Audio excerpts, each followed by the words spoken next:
beautiful people. Welcome back to the Floor Space. I'm your host, Jimmy Madania. And tonight we've got one of the South Sudanese finest, a legend of urban music, the voice behind Bini Juba, Alela Yomraha, and a pioneer of South Sudanese dancehall.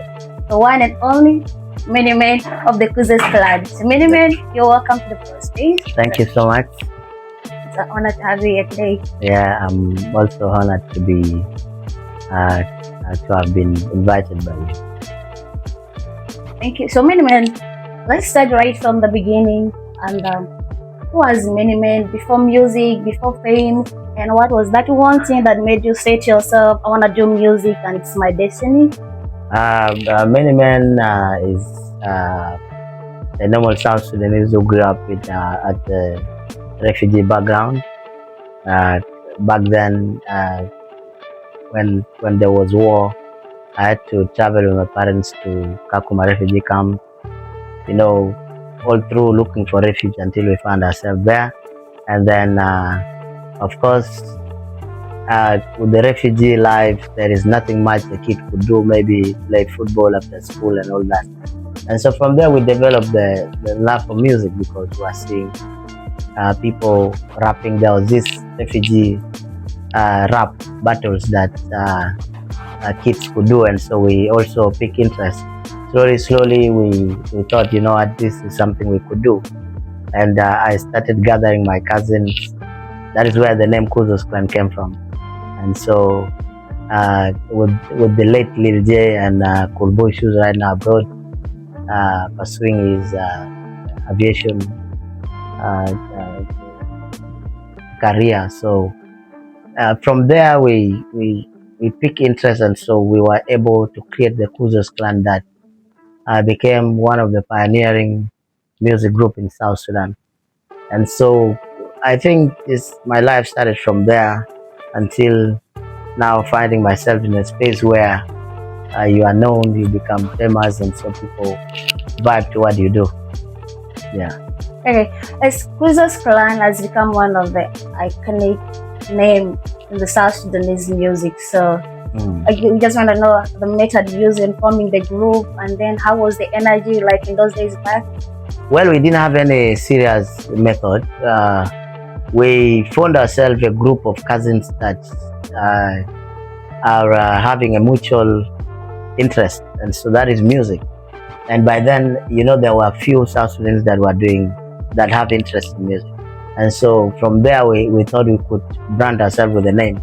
And so that's where the Coozos clan word comes from. It's a slang, it's a Swahili slang that means the cousin. And so we formed that. We started doing small recordings. And so until we bump into the Bini Juba, the Alela Yombra, which became they became really.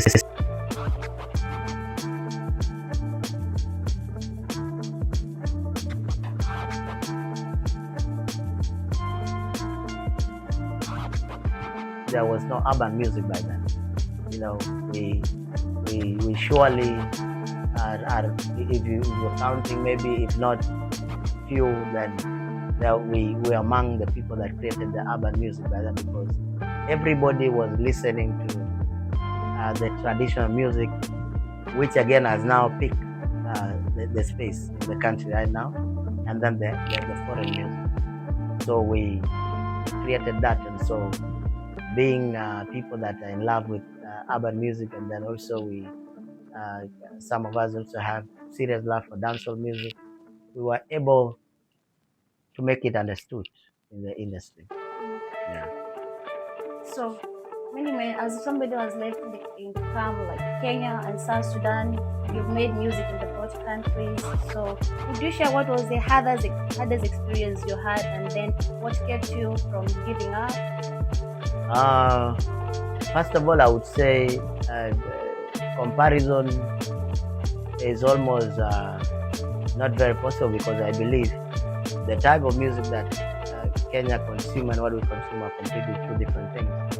And so that I believe is a challenge, as well as to why we as South Sudanese are not able, despite the hard work, we are not able to shed light in the East African market. because the music that is accepted back in South Sudan is completely different from what is being consumed in the East African market, even with the urban type. Because I don't know, is it the language, is it uh, let's say the energy or something, but I believe comparison is almost 1 to 10, because we have our own style. We as well build our own beats and everything back here that cannot be able to do well in the East African market. But as well, I am proud that we're able to be accepted in one of the most hardest industries. I believe South Sudanese industry is very hard, because now look, South Sudanese with no internet where you can be able to blow one day, and then you are able to enter people's. If people love you, they love you purely. And so when you do concerts in places like let's say you go to Reng, you go to Bor, you go to Awil, you go to Rubek, even if you go to Torit, you will find love. You feel a stadium, which is rare. Because I can tell you a live example, because when I had an event in Khartoum, at the same venue, I filled that venue with over 1,000, even 3,000 plus. But Victor Maker of Uganda, who is also a big star, was not able to get a crowd of 100 people. So you see, however much we are too huge in our country, we also have lesser recognition in East African market. So I believe comparison is it does not work. So what do you think we can do to improve the standards of the South Sudanese music?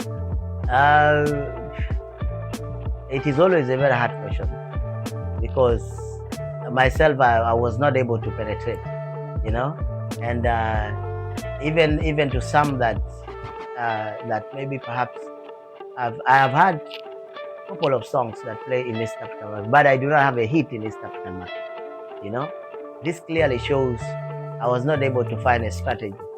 But it does not mean that we are not working on finding strategies, because we have very young stars. We have artists that we are working. Myself, I worked with almost every young star that you hear today in the industry. These are people I've worked with, And so, to me, I have had discussion with top East African stars, which their advices are based around perhaps us singing in our local languages, perhaps having beats that are not so competing, which I believe is not the right narrative, because if it's about the languages, why is Nigerian music taking over? So I just believe maybe as well our time is not right for South Sudan.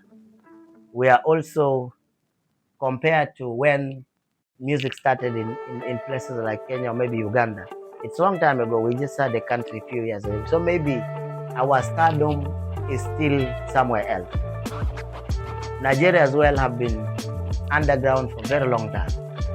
I had a discussion with an artist like Conscience, who shared his own experience for being an underground for over 20 years in Jamaica alone, So that means in Jamaica, he was not able to perform in towns like Torit.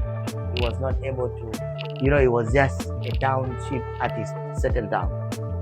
So I am so positive that one day our star might shine.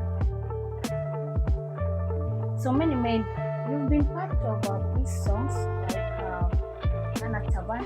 So how is it important for artists to use their voices for change, especially for a country like South Sudan? I believe it is one of our top priorities. It is very, very important, because first, the country does not have a clear direction right now. You will find that we have political figures that either do not perhaps have a clear vision for the country, or maybe politicians that want to divide the country, and I believe successfully that have it's implemented, because even in the industry, even in the entertainment space, you'll find perhaps many men identifying himself as an Equatorian or maybe a Dinka, you know. And so assume if I do that, the entire Dinka will I'll have over 50 people that listen to me, and so I'll be doing more harm than good. So we in Antaban we said, you know what? Why don't we use our voices for positive influence instead of having music that is just being for dances and etc. How are we able to use our voices to be able to spread love and maybe peace and change? You never know who listens to you. You never know who believes in you. And so if you have 10 artists that are singing the same messages, we might be able to bring about positive change. Because I am one of the people that believe 100% in power of art. This is why today you have artists that are leaders in other countries. You have Bobi Wine here in our very close neighbor. You have even in Ukraine, that particular fellow there is an artist, and you have other artists. Even George Weah, who was a footballer, you know. So I believe that artists can be able to pass very serious positive messages. If they're able to do that in songs, the better. If they are able to do that physically, because if I can be able to gather 5,000 people in a stadium for performance, why am I not able to tell them a word of peace and maybe a word of change and etc.? So that is the main motive. And like you've been talking of one thing, like the art is not being recognized and all that. So if you're given a chance, what would be that one thing that you'll change about South Sudan physical industry? South Sudan industry is suffering what is called division right now. That is the main thing. You will talk to 10 artists today and maybe 7 of them will tell you that particular thing. We are so divided, and we need elements of unity, which as an artist and maybe other artists, we are doing few things to be able to preach the unity that first would come to the entertainment industry. Because I don't know whether it's coming from political backgrounds or maybe it's coming from entertainment space.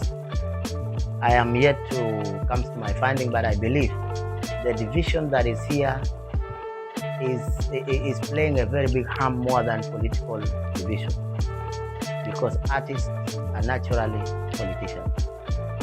So if I am having that space, which I believe at my own capacity, I am able to speak to people. Even if you see my post, even if you see, if I'm invited to an event, for instance, last week I was at the Jongle artist gathering where they were having election. My speech was around how artists can be able to unite, how artists can be able to use their voices to be able to influence the society to come together. Because there is more benefit in unity than the division that would bring us more harm. Now there is also a lot of benefit that we could get as artists if people are united more than if they are divided. Because if there is distraction and the division, where are you gonna perform? Are you gonna go perform in let's say Kajokeji when they know you're a Dinka?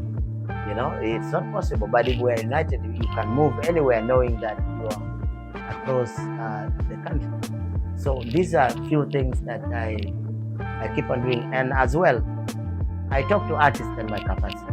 I talk to artists that I know are influential to be able to pass messages of unity wherever they are, because it is our role. You know, we cannot wait for political positions to be able to speak. So I know this is what I'm doing. So what message do you have today to the artists outside there regarding to limiting division and then encouraging unity? The message that I have for artists is that just like I say right now, there's a lot that you can be able to gain in unity. And so because our unity, the role we play in trying to make sure that unity still exists, is that we think that we back off, thinking that any other person can come and fix our issues, and we do not come and condemn the people that are dividing us, or perhaps where division is coming from. I am urging artists that it starts with you and any other person to be able to champion the unity that artists can be able to have, to champion the unity that our societies will have, because when we are so divided, our societies also get divided, and that is a blow for us. And that can never bring even the progress that we want, the steps ahead that we want, so that we move to other communities. We are not to other regions, for instance, the East Africa. We cannot be able to move there if we are not stronger back home. You know, the artists that are so big today, the artists we listen to today here, there are people champion behind them. I mean, they rally behind them. They are champions in their own town. And so this we cannot be able to get. Because if I go today, if I am a champion, if you think I'm a champion, I am not able to be accepted perhaps in Nimbule because they know this is a Dinka. You know, I am not able to accept an artist like Lul Simon because I think it's Nuer, which are very petty thinking. Because a South Sudanese artist is a South Sudanese artist, regardless wherever they come from. They bear the name South Sudan, and so I believe that it is us that can be able to push that agenda. That's great. So, Menimen, you once talked about stepping back from music for a while. So, I want to know what was happening back then, and then what's the difference about Menimen today as you plan coming back? One is that if you notice, sometimes, I don't know whether you heard, I was one of the artists that was protesting the well-being of artists. What I mean about well-being, this includes artists getting the fruit of their labor. You know, artists getting recognition for the work they do. For instance, you cannot have me in an event. This started back in Diamond Sudan, when somebody started asking artists to be paid $300, where I knew clearly that Diamond Platinum was paid over $80,000. This and other events got me leading such protests, and so I started rejecting events that are any lesser than $5,000, because I believe if we get paid, if today, it is fine even if I don't get anything that music has to bring. But I would be so happy if a young artist today rises and getting paid for work that they do. They are getting paid $3,000 per event, $4,000, $5,000 per event. I'll be so happy that these artists build a small shelter that they're able to stay. You know, they're able to take their children to good schools. They're able to live celebrity life, because celebrity life is so expensive. You have to have a car, you have to have a house you live in, you have to be well with your family. So as well, you can be a good example to other people. You cannot be able to tell people to work hard when you are not able to afford for yourself, when you are dying of hunger.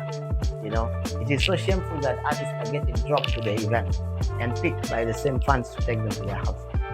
So this is one thing that I was protesting, and so that's why I was rejecting a lot of events. I was only accepting events that believe that we value Menimen for whoever he is, you know. And this is something that I thought other artists would have done, you know, because today an artist will pay $300. They have gone to the store, maybe get for themselves attires of $100. Tomorrow you don't have even a single penny, you know, and you have to go for that event. So this, I believe, it's something. It's not only a war that I'm fighting alone. That I believe other artists, as soon as they take this, it becomes so beneficial. If we say this is something we cannot do, let's leave it for Menimen alone. you will have very poor artists for other decades to come. Artists that are not able to even afford a meal a day, you know. So it is not normally a one man's war. Just like it happened in Kenya, you have late Raila Odinga. He was fighting for freedom. He was fighting for justice and all that. Right now, you have Kenya where government is so transparent, unlike ours. You know, simply because somebody tirelessly accepted to fight for that. And so that is what I'm doing with our artistic space. Because recording a song that would hit tomorrow, and you see when people are talking, there were a lot of people are saying, you know, Menimen cannot be able to write a hit. Maybe the mind is blocked now. This guy, for a long time ago, I went to the studio. I wrote a song called Sitin Mashi. Within a small time, it was a very big hit. You know, I did with Kola. It was a very big hit within small time. So I was trying to show them that it's not about writing music. I have albums in the studio now. I can release a song today. Tomorrow it will be a very big song in the market. But what do I get out of the song? What do I get out of the big song? You know, I will go about normal shows that I get paid, let's say $500. Somebody will come to you and tell you, man, you are a very good person. I have other big festivals coming tomorrow. Please just accept the $300. I will be letting down the entire art fraternity. So I believe I am just doing a protest. If you see me in an event, I said this even before. If you see me in an event, if you see me advertising an event, just know that I am doing that. It is worth it. Somebody that have called me for that event must have spent a lot. And so that is what I want other artists to do. That's interesting. Talking about hit songs, can you mention one of your favorite and hit songs? One of my favorite songs remains Sukarabu because of the message it carries. You know, I might have a lot of hit songs. I might have a lot of songs that are known all over, but now Sukarabu remain a platform, remain a word that goes to a normal Junubi. You know, it goes to a normal person, it goes to a political figure, it goes to everybody. And as well, it is protesting.